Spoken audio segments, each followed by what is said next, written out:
देश प्रदेश में अगली खबर रेल यात्रियों के लिए। भारतीय रेलवे ने तत्काल टिकट बुकिंग के लिए आधार ओटीपी अनिवार्य कर दिया है। 15 जुलाई से लागू नियम से आम यात्रियों को राहत मिलेगी, जबकि एजेंट्स को मनमानी पर उनकी रोक लगाई जाएगी। देखते हैं रिपोर्ट।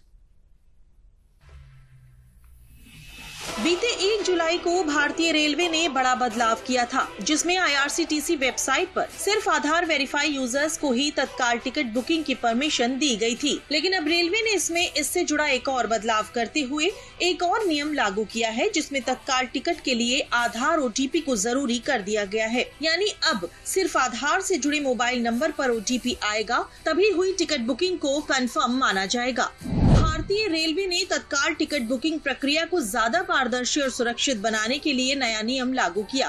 अब यात्री आधार कार्ड से जुड़ी ओटीपी प्रक्रिया से ही तत्काल टिकट बुक कर सकेंगे। ये बदलाव 15 जुलाई 2025 से पूरे देश में लागू हो गया है। अब यात्रियों को तत्काल टिकट बुकिंग में थोड़ी और सुविधा मिलेगी।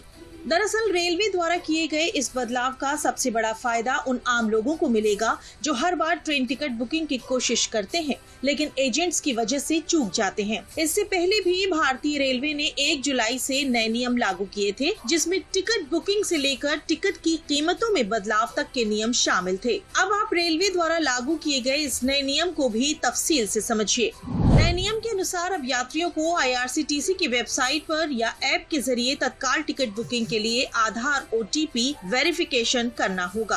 इस व्यवस्था के तहत अगर आप तत्काल टिकट लेना चाहते हैं तो आपका आईआरसीटीसी अकाउंट आधार से लिंक होना जरूरी है। अब यात्रियों को आधार कार्ड से जुड़े मोबाइल नंबर पर आए ओटीपी से अपना वेरिफिकेशन करना होगा।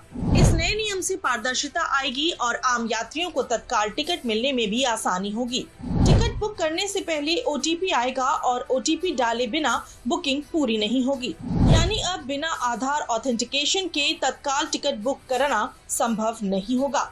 ये नया सिस्टम पूरे भारत के सभी रेलवे जोन में लागू किया गया है। चाहे आप दिल्ली से बेंगलुरु जा रहे हो या पटना से मुंबई, अब हर जगह तत्काल टिकट सिर्फ आधार ओटीपी से ही बुक होगा। दरअसल रेलवे द्वारा उठाया गया ये कदम सिर्फ टिकट बुकिंग नहीं, बल्कि डिजिटल इंडिया मिशन की दिशा में भी बड़ा प्रयास माना जा रहा है।